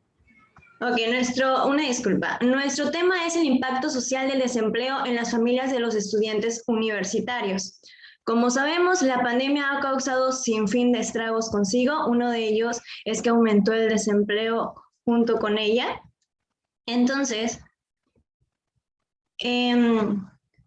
las problemáticas sociales que hemos vivido en el estado de Veracruz, específicamente en el sureste veracruzano por causa de la violencia, ha provocado un deterioro en la economía en la economía del Estado, aumentando durante el año 2020, que fue el año de la pandemia, los desempleos. Tristemente, de acuerdo con los datos en el INEGI, en los datos de 2020, de todas las zonas metropolitanas de México, las de Coatzacoalcos es la que registra la mayor tasa de desempleo con un 6%. Esto implica que en esta zona la ocupación parcial fue del 13.4%, dejando a 8.179 habitantes sin empleo. Se planteó que el desempleo es un fenómeno social que percute a una gran escala y que este se refleja en la armonía familiar. Las personas no logran cubrir sus necesidades básicas y con esto se reduce el estilo y la calidad de vida, teniendo un impacto social en el individuo, reduciendo sus capacidades tanto económicas, sociales y personales, que a corto plazo pueden provocar trastornos psicoemocionales. Nosotros nos centramos en 3 preguntas de investigaciones que fueron: ¿cómo impacta el desempleo a las familias de los universitarios? ¿Cuáles son las problemáticas que emergen en la atmósfera familiar ocasionada por el desempleo? ¿Y cómo afecta al estudiante universitario? Nuestro marco teórico nos dice que la familia es la estructura social que se construye a partir de un proceso que genera vínculos de consanguinidad o afinidad entre sus miembros. Esto nos lo menciona Gutiérrez Rías Román en el 2016. Para atender un poco qué es el desempleo, en este proyecto se consideró en términos operativos la definición que ocupa el Instituto Nacional Estadística y Geográfica, por sus siglas el INEGI. Así es, el concepto acerca del desempleo es el siguiente que pusimos, como es un conjunto de individuos en edad que trabajan en periodos de referencia como específico representar 3 características. Están sin trabajo, ¿qué significa esto? Porque no contaban con un empleo ni tampoco realizan alguna actividad de cuenta propia. Están disponibles para trabajar y se encuentran en una situación de búsqueda de trabajo. Ok, nuestras categorías y variables. Nos menciona que consecuencias psicológicas tales como la depresión, la ansiedad y el estrés, las cuales son afectaciones mentales y está basado o nos respaldamos en la Federación Nacional de Diabetes en el 2015. Las consecuencias materiales, como por ejemplo el deterioro de la vivienda o dificultad para mantener acceso a la vivienda. Nos respaldamos en el Instituto Nacional de la Estadística en el 2020. Como variable número 3 nos pusimos la disminución de los contactos sociales. No hay disponibilidad para salir, reduce los contactos sociales de los sujetos. Y la problemática diversa con las parejas sentimentales y familiar. También lo menciona ARSATE en el 2018. Para obtener los datos o la información se optó por un cuestionario electrónico, ya que no nos podemos ver. Este cuestionario es un carácter cuantitativo diseñado por Google From. Se distribuyó mediante las líneas de Internet, Facebook, WhatsApp, etc. Compuesta con preguntas abiertas y cerradas con la finalidad de captar información que haga referencia a lo que piensan, opinen y sienten y hacen las personas que han sufrido los estragos del desempleo, teniendo en cuenta posibles causas y dificultades y problemas que ha causado el desempleo en sus vidas. Como ya mencioné, este instrumento fue aplicado a 30 sujetos sociales de forma digital por medio de las redes sociales, utilizando de ellas. También se realizaron 2 entrevistas densas y profundas de carácter cualitativo para recuperar la subjetividad y experiencia de los miembros de familias con pérdida del empleo. La muestra de este proyecto fue dirigido a estudiantes universitarios de la Universidad Veracruzana, de la Facultad de Trabajo Social, nuestra misma facultad, en el campus Minatitlán. El rango de edad fue unos 17 a 30 años, hombres y mujeres, como fuente de información para recuperar aspectos familiares donde la problemática es el desempleo. Estos estudiantes radican en diferentes localidades: Coatzacoalcos, Minatitlán, Acayucan, Las Chuapas, entre otros. Bueno, los resultados de información, ya saben, se aplicó 30 estudiantes cuyas familias han sufrido los estragos, algunos datos personales y de dónde vienen. 12 de 30 familias, el estudiante tuvo que buscar un empleo para mantener sus estudios y ser apoyo económico en su familia.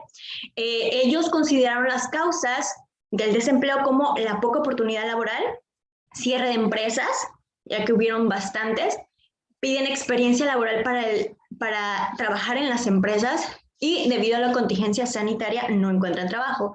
Consecuencias de esto es la economía, vivienda y aspectos emocionales y sociales se vieron afectados.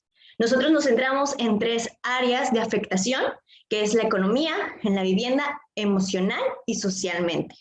Y por consecuencia, hicimos 6 tipos de consecuencias, que fue emocional como la depresión, ansiedad, estrés, carencias de materiales o de sustento, disminución de los contactos sociales, problemas en las familias, problemas alimenticios y falta de seguro social. Pusimos 2 niveles. Como primer nivel de afectación es que no podían pagar las deudas y el hecho de no dejaban que tuvieran una estabilidad emocional y falta de recurso para la universidad. Segundo nivel de afectación, aumento de estrés académico y falta de motivación para estudiar. Con base al cuestionario sacamos tres gráficas que les vamos a mostrar, consecuencias del resultado, que es el 13.44, nos dice que se afectó en la economía, el 15.50 emocionalmente y el 1.3 nos menciona que es social y en la vivienda. Seguimos con la siguiente, que es algunas gráficas que podemos observar de las áreas y de los daños que ocasionábamos, el estrés, las carencias, disminución, problemas, cambios de roles, falta de seguro social y el porcentaje que hubo de afectación. El siguiente es impacto del desempleo en la vida universitaria.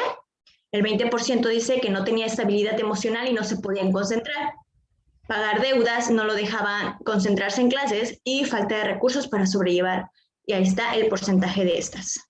La última gráfica que vamos a presentar el día de hoy, afectación psicosocial del estudiante, aumento del estrés, falta de motivación, impotencia académica y las relaciones humanas junto con sus porcentajes. Provocando desajustes en la salud física y emocional, ocasionando tristeza y estrés, falta de ánimo para seguir estudiando, depresión por no encontrar trabajo y carencias materiales. La mayor frustración que mostraron algunos o incluso la mayoría de los participantes de nuestra encuesta fue la falta de recursos tecnológicos para llevar la clase, pagar la renta o pagar el internet, el gasto por no pagar el internet o comprar datos y por ende comprar datos tenían que dejar de comprar otras cosas necesarias dentro del hogar.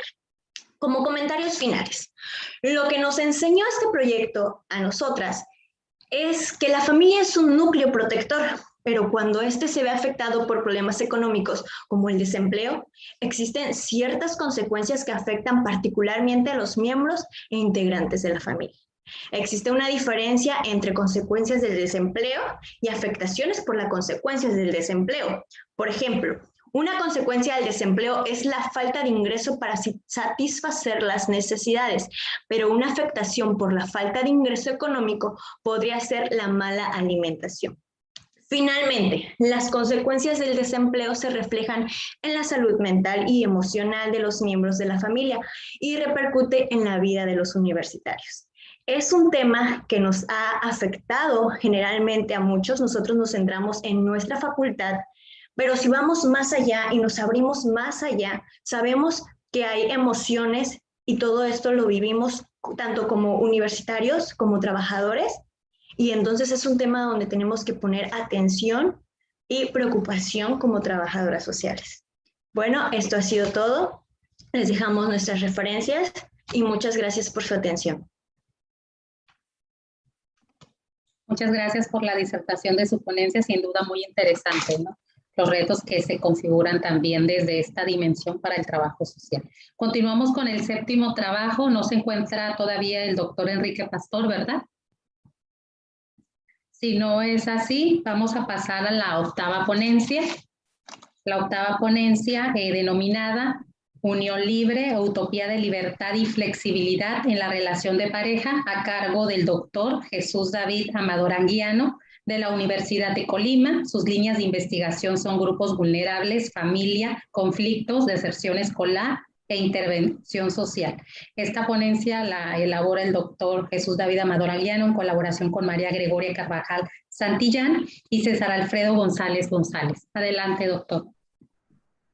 Gracias, gracias, doctora Leonor y doctora Belinda, Mercedes. Comentarles que, bueno, hemos escuchado parte de las presentaciones que han venido hablando del COVID. En este caso vamos a hablar un poco de lo que sería la familia y esta idea que en los últimos años se ha vertido sobre lo que es la unión libre y que hay una confusión referentemente, sobre todo con el concubinato. Entonces, la ponencia, ya comentaba la doctora que me presentó, sobre que fue elaborada por Gregoria Carvajal Santillán y César Alfredo González, su servidor, todos nosotros profesores de la Universidad de Colombia. Bueno, el proyecto, es importante plantear que hubo un proyecto previo que se denominó Jóvenes y Concubinato. De ahí se desprenden varios análisis que se hicieron y a partir de ahí es que sacamos esta parte del análisis que tiene que ver con esa percepción que tienen los jóvenes sobre el concubinato y con esa idea que tienen sobre la libertad y la flexibilidad en la relación de pareja.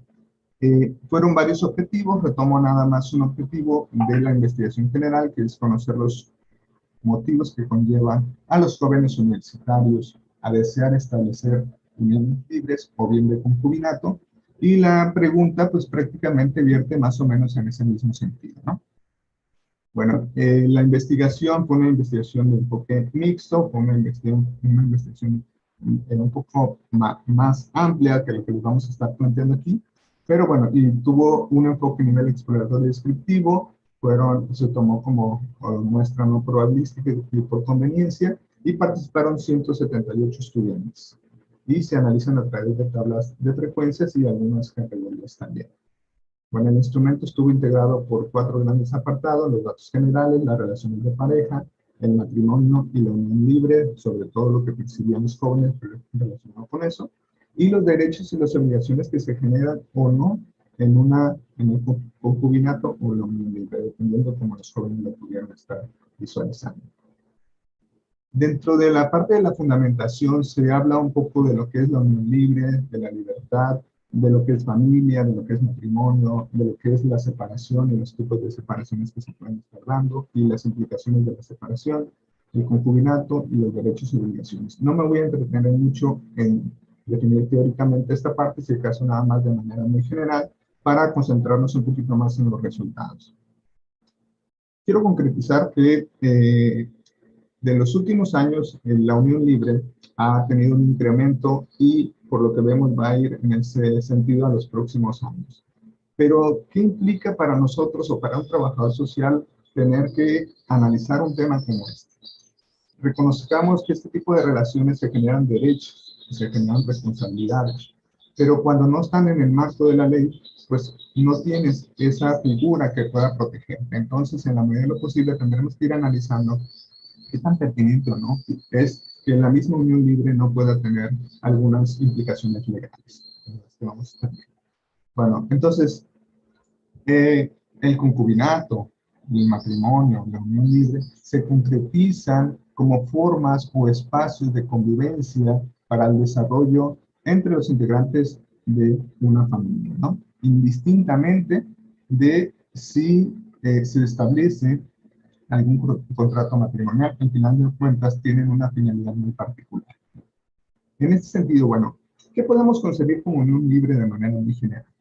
Teóricamente, podemos entenderlo como una práctica de personas que tienen una relación personal y que no pretenden contraer matrimonios. Esa es la idea necesariamente de la unión libre, ¿no?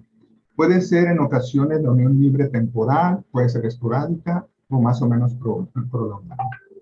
Ahora, el concubinato. ¿Cómo tenemos que entender el concubinato? Como un hecho jurídico. Aquí ya empezamos a ver una diferencia. El concubinato como un hecho jurídico que consiste en la unión de dos personas de distinto sexo y que sobre todo no tienen impedimento legal para conformar la ley. Alguna vez alguien me preguntaba, entonces una persona si está casado, se separa, no se divorcia, puede tener una relación de concubinato. bajo la ley no sería concubinato porque él sigue estando, o él o ella sigue estando casada con la persona que anteriormente estaba teniendo. Entonces, por eso sí es importante tener esa claridad y sobre todo los jóvenes que empezamos con esta lógica de empezar a crear una relación de pareja futuro, pues verlo de esta manera. El concubinato nos establece la ley que a partir de los 2 años de estar viviendo en un mismo domicilio se empiezan a adquirir ya derechos.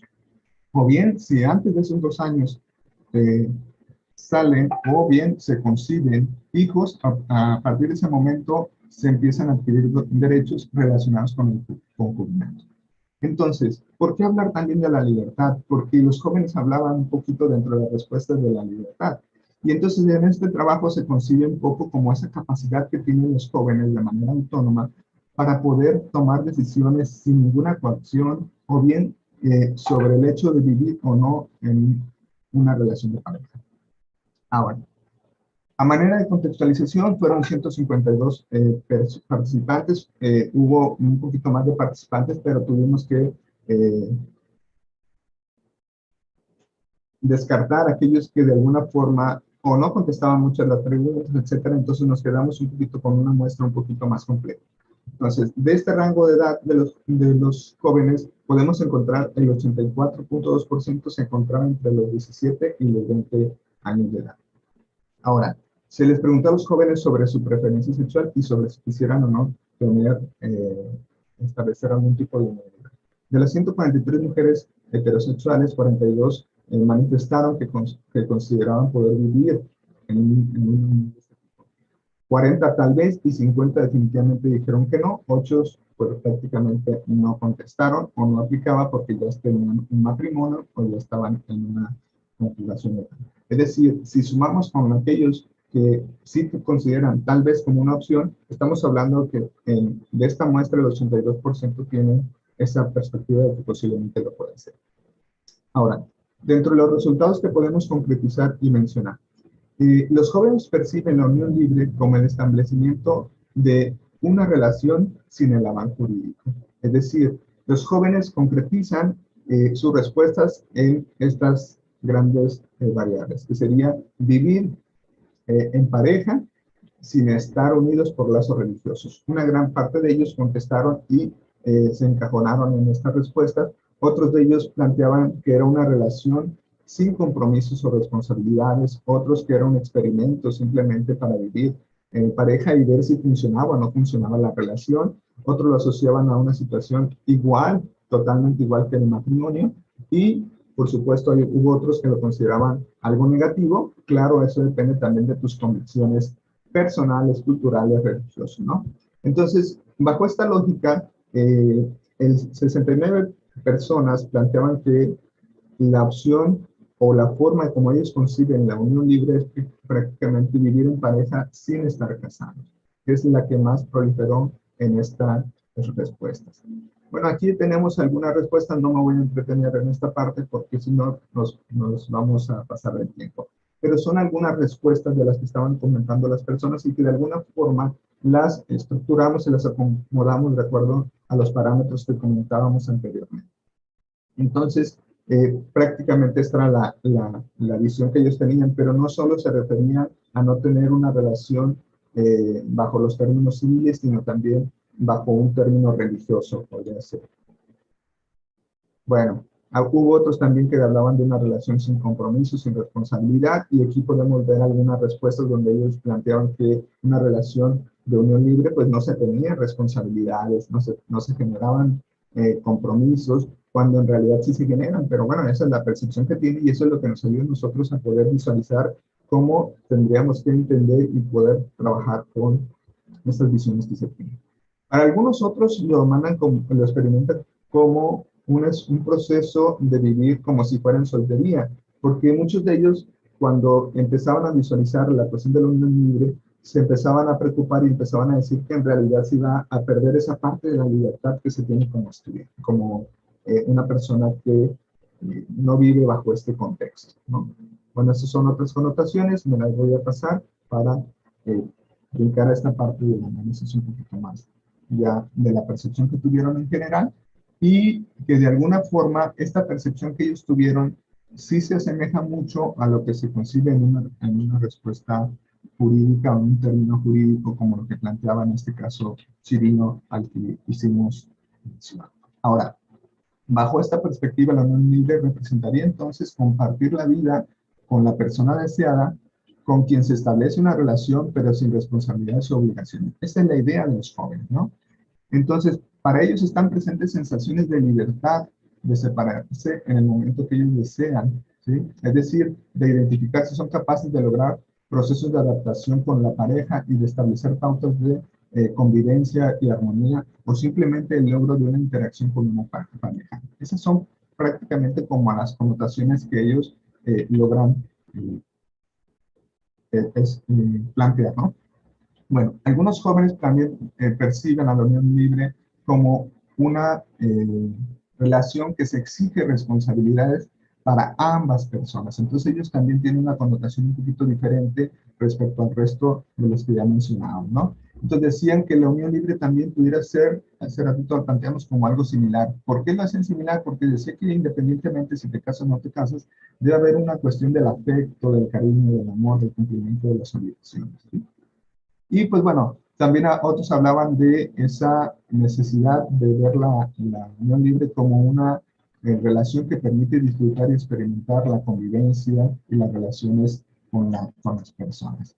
Y algunos otros planteaban también que la unión libre era como una acción negativa porque no se generaban esas responsabilidades, y otros hablaban de que cuando se establecen este tipo de relaciones, en realidad hay un desinterés real por el establecimiento de una familia. Eso es lo que ellos planteaban. Una de las percepciones entonces que podemos clarificar era, y bajo la cual se desarrolla esta investigación, es esa sensación de libertad y de flexibilidad que para los jóvenes les genera el visualizar lo libre, ¿sí? Aun cuando esa sensación de libertad a veces no es como tal, porque no encaja dentro de los parámetros legales. Es decir, yo puedo tener una idea, pero en realidad no me estoy dando cuenta que en realidad no es así, de que la unión libre se hace, ¿no? Bueno, entonces esas grandes justificaciones, ellos decían que la unión libre tendría que concretarse entonces en la libertad y en la ausencia del compromiso, y que para ellos también tendría que ver con una flexibilidad en la separación, un ahorro de recursos, muy interesante también los que hablan de ahorro de recursos, y un tiempo para poder aprobar la relación. Cuando hablaban de la libertad, ellos planteaban de que entonces era simplemente poderme separar en el momento que yo quisiera de mi pareja, sea hombre, sea mujer, ¿no? En este caso la encuesta pues, se dirigió a mujeres, y prácticamente ellos planteaban esa libertad de poderme separar cuando yo lo quisiera si por algo no está funcionando. Pero dejaban de lado que cuando esa relación pasa de 2 años o surgen hijos, no es tan fácil la separación. Quizás la separación sí se da en el sentido de separarte físicamente, pero la cuestión de los derechos y las obligaciones que se empezaron a generar ya no es bajo esta lógica de libertad de separarme, ¿no? Porque ahí ya viene todo un proceso legal que está inmerso, ¿no? Bueno, entonces ellos planteaban pues que esa libertad es como esa capacidad de reflexión y de decisión para poner acciones. Entonces planteábamos algunas de las cuestiones que decíamos. Bueno, entonces bajo la perspectiva de los jóvenes, pareciera que la capacidad de decisión se pierde al momento de que una persona adquiere un régimen de matrimonio. Pero la pregunta que hacemos y que generamos y la dejamos en el aire es ¿qué acciones realmente se pierden o se dejan de hacer las personas cuando contraen un matrimonio? ¿Realmente se dejan de hacer? ¿Y por qué se percibe de esa manera, no?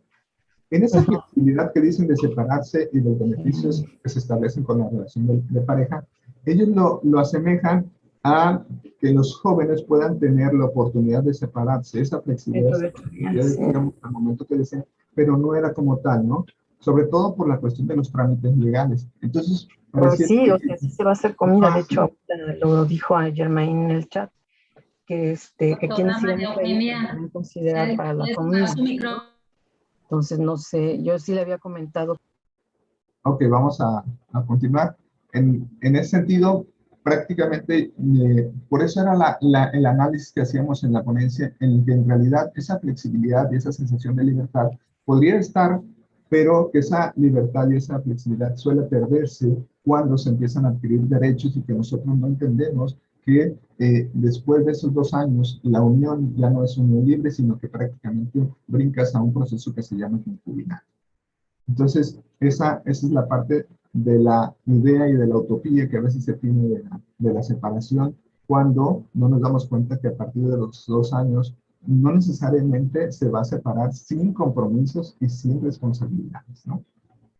Entonces, estos espacios temporales para poner a prueba la capacidad de si realmente yo soy capaz de poder convivir, comunicarme, manejar conflictos, desarrollar tareas, de poder conjugar estas dos culturas que traemos las personas, pareciera que esta es la parte complicada para los estudiantes. Entonces, bueno, estamos hablando de un proceso de adaptación que ellos prácticamente están señalando. Entonces, a manera de conclusión, podríamos decir que la unión libre se concretiza en un espacio donde se puede determinar si se tienen las competencias o no personales para poder establecer relaciones armoniosas, sobre todo bajo la percepción de los jóvenes, ¿no?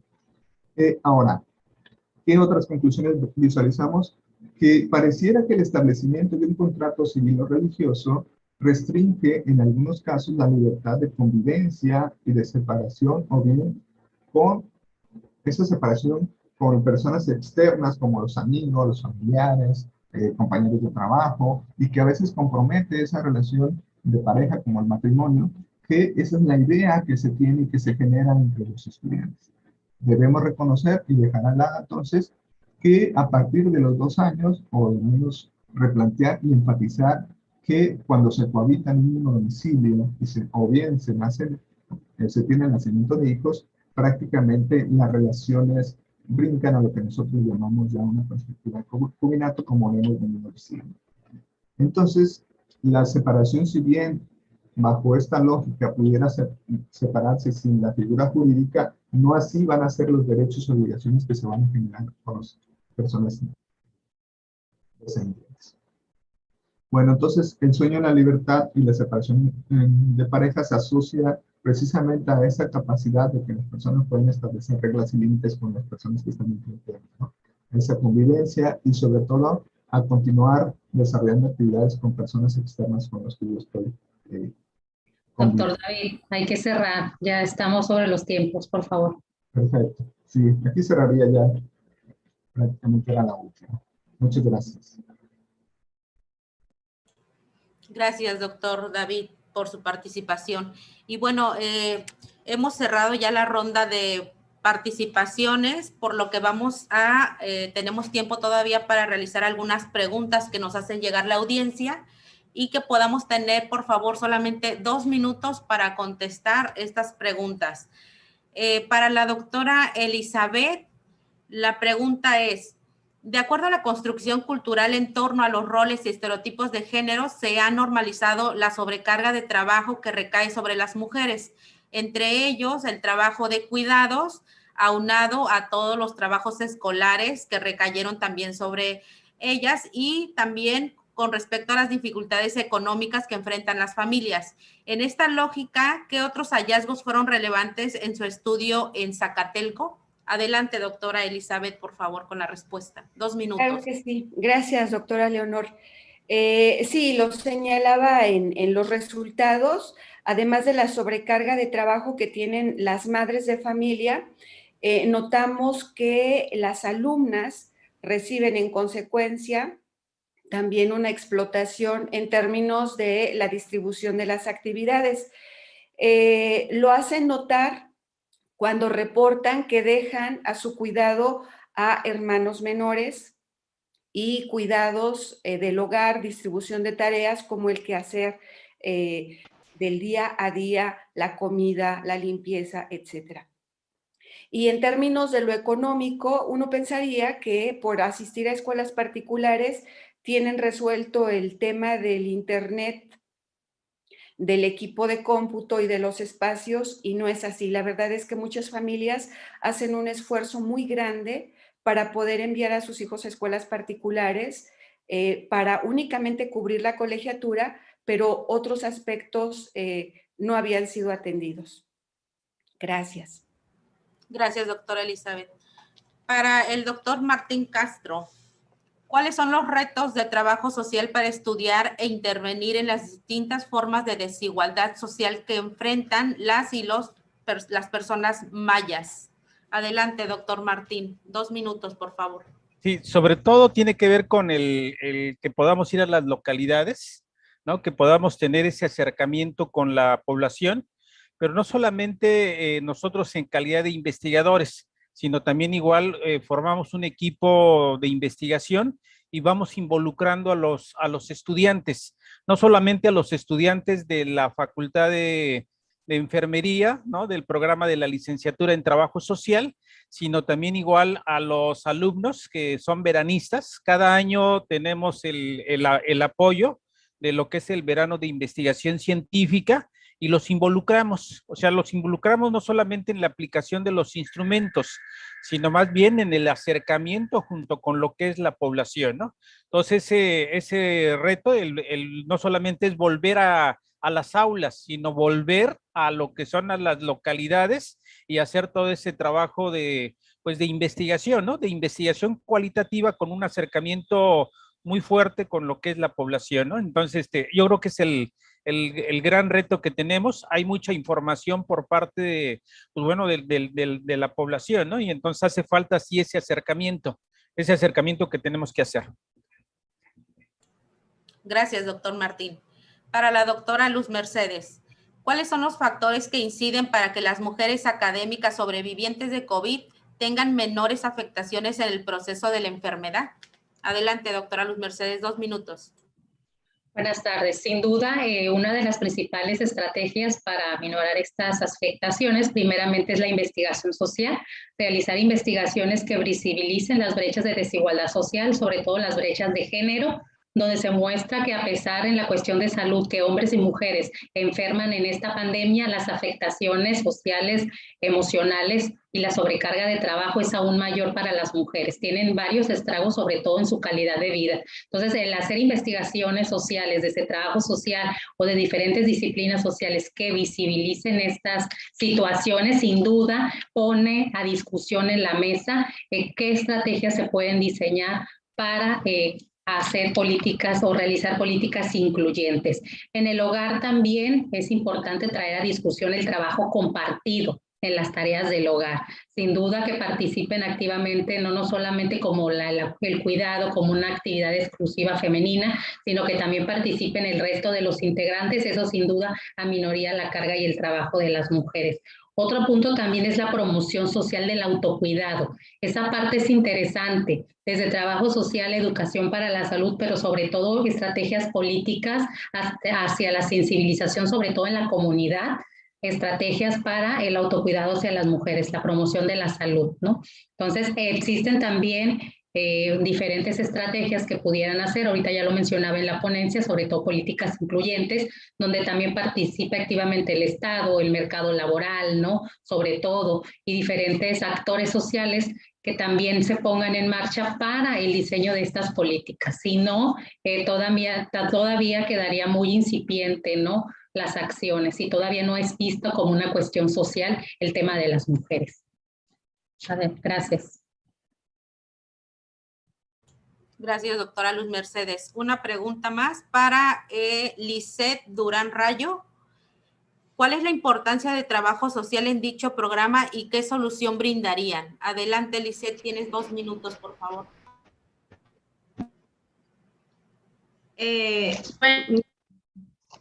Adelante, compañera.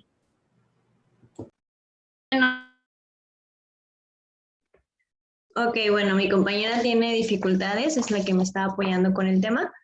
¿Me podría repetir la pregunta, por favor? Sí, la pregunta que nos llega es, para la ponencia del desempleo en las familias universitarias, ¿cuál es la importancia de trabajo social en dicho programa y qué solución brindarían? Bueno, es de suma importancia, ya que el desempleo es una consecuencia, bueno, es un tema, una problemática que se ha vivido desde mucho tiempo. En la actualidad ha aumentado desgraciadamente por la pandemia que estamos viviendo, y tenemos que que poner pie o poner atención, ya que nosotros como estudiantes vamos a salir y tenemos que buscar o conseguir un buen empleo o un trabajo, ya que es lo que queremos. Pero también tenemos que poner atención, no nada más llevarlo a la ligera, ya que por el desempleo se puede aumentar también la violencia, ya que buscan cómo mantener la vida de su vida, las familias, y la violencia aumenta y también aumenta las depresiones, puede ser como lo mencioné en el trabajo, hay ansiedad, depresión, y se desarrolla todas esas emociones, y puede ser, puede haber, pues suicidios también. Entonces es de mucha importancia tomarlo para evitar acciones que se puedan lamentar en un futuro. Gracias, Lisette. Y una pregunta más que nos llega para el doctor David. ¿Qué derechos y obligaciones genera la figura del concubinato y unión libre? Y a grandes rasgos, ¿cuál sería la diferencia entre estas dos figuras? Adelante, doctor David, 2 minutos. Sí, gracias. Es una pregunta que yo creo que todos nos tenemos que hacer. Y efectivamente, bueno, en el caso de la unión libre, se establece que no se adquieren derechos. O sea, legalmente no se adquieren derechos siempre y cuando sean antes de los 2 años de estar en una relación con una pareja. Imaginemos que cada uno de nosotros puede establecer una relación de pareja y se juntan sin ninguna figura. Se supone que pareciera que en esos 2 años, en lo que se da este proceso de que pasa este tiempo, no se tienen derechos jurídicos. O sea, legalmente, si ustedes lo analizan, van a encontrar esto. A partir de los 2 años es cuando ya se empiezan a adquirir derechos, y en este caso los derechos que se adquieren son derechos equiparables a los que se adquieren con el matrimonio.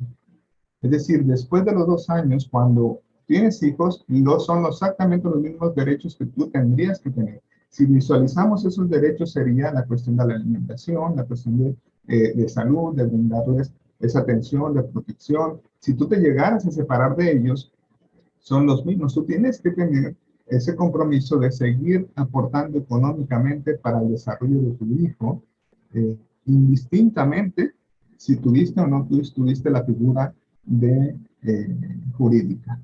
Entonces, ahí empezamos a encontrar que entonces la importancia del concubinato y la importancia también de analizar que en este tiempo de los 2 años, ¿qué pasaría? ¿Qué pasaría con este tipo de relaciones que se estén generando? ¿Qué pasaría incluso como trabajadores sociales que nos cuestionemos si en estos 2 años como pareja trabajamos algún aspecto y entre los dos construimos algo, ¿verdad? Algo que sea producto de los dos, y resulta que no tienes esos derechos, no tienes esa figura que te ayuda a poder respaldarla. Pero bueno, no sé si lo expliqué de manera muy rápida por los 2 minutos, pero simplemente yo les diré que al momento del concubinato con los hijos es exactamente igual que en el matrimonio. Entonces, para que nos quede claro esa parte. Gracias, doctor David. Y bueno, ya para ir cerrando, quisiera leer algunos comentarios que nos escribe la audiencia. Matilde Miguel comenta que es un tema muy interesante el que presenta el doctor Martín y que ha estado en aumento durante esta pandemia. Edith Mendieta menciona, excelente proyecto, doctor Martín, Josué e Isabel, felicidades. Laura Castro, qué importante planteamiento, doctor Martín, gracias por compartirlo, saludos desde Coahuila. Laura Fabiola, ojalá que pronto nos pueda compartir los resultados, doctor Martín, es muy interesante, felicitaciones a su equipo. Dana Ruth nos dice, felicidades Liz y Bere, es un tema interesante su proyecto desde su contexto como estudiantes. La doctora Marisela Rivera comenta, muy interesante la investigación, sobre todo en este proceso pandémico. Felicidades al doctor Martín. Virgi Romero nos dice, excelentes ponencias, felicidades a todos y todas. También nos llegan muchos comentarios felicitando al resto de los ponentes, doctora Luz Mercedes, doctora Elizabeth, doctor David. Muchísimas gracias por estar con nosotros, por seguir. Y bueno, los demás comentarios y preguntas que lleguen a las plataformas, les pediremos por favor a los ponentes que después puedan interactuar también con la audiencia. Y bueno, finalmente le voy a dar el lugar a la doctora Luz Mercedes para que por protocolo pueda leer una de las constancias que se les estarán entregando. Adelante, doctora Luz. Muy bien, ahí está. Como parte de los protocolos, continuaremos con la entrega de constancias. Se leerá solamente una por el tiempo. Más tarde estaremos compartiendo por grupo de WhatsApp el resto.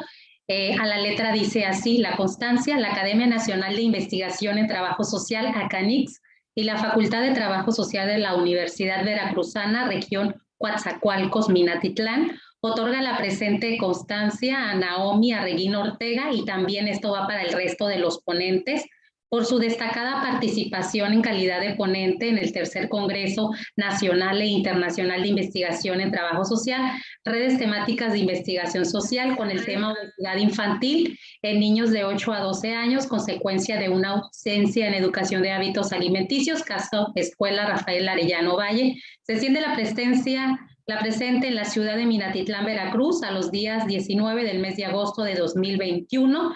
Firma la directora de la Facultad de Trabajo Social, la doctora Georgina Hernández Ríos, Universidad Veracruzana, y el doctor Martín Castro Guzmán, presidente de ACANIX. Felicidades, ponentes. Continuamos también para darles las gracias por estarnos transmitiendo. También darles las gracias a cada uno de los ponentes que estuvieron trabajando de manera tan asertiva, haciendo usos debido de los tiempos, y sin duda esto redituará diferentes procesos y abrirá nuevas líneas de investigación, sobre todo ante este nuevo reto que tenemos. La mayoría de las ponencias giraron en torno a la pandemia que estamos viviendo, los retos que tenemos desde las dificultades familiares, los retos que tenemos desde la intervención profesional del trabajo social, las brechas de desigualdad de género que se marcan en las familias entre los hombres y las mujeres, y sobre todo qué intervenciones podemos hacer desde el trabajo social. Se hizo alusión al modelo de intervención en crisis, sobre todo en la cuestión de los procesos de duelo. Sin duda, estas líneas de investigación servirán de análisis teórico y metodológico para debatir cuáles son los retos y hallazgos que debemos de tener como profesionales de trabajo social. Les doy gracias también a las personas que nos estuvieron transmitiendo, haciendo nuestras preguntas, agradeciendo en esta mesa de trabajo. Doctora Leonor Tereso, gracias. Doctora Belinda Espinosa, gracias también por auxiliarnos como apoyo técnico. Le cedo el uso de la voz a la doctora Leonor Tereso en caso de que quiera cerrar, y también a la doctora Belinda Espinosa. Sí, agradecemos su participación, y por el grupo de WhatsApp les estaremos enviando sus constancias, y cualquier duda que tengan por ahí la resolvemos. Muchísimas gracias. Con esto cerramos nuestra transmisión.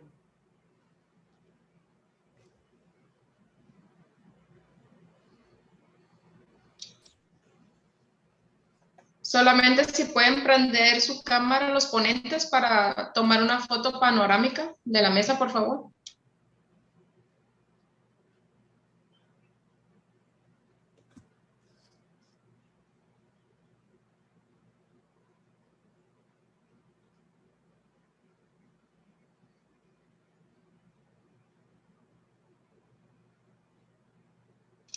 Listo, muchas gracias. Gracias, saludos a todos, buenas tardes. Saludos a todas, todos. Gracias, saludos. Hasta luego, buenas tardes. Nos seguimos viendo. Provecho. Gracias.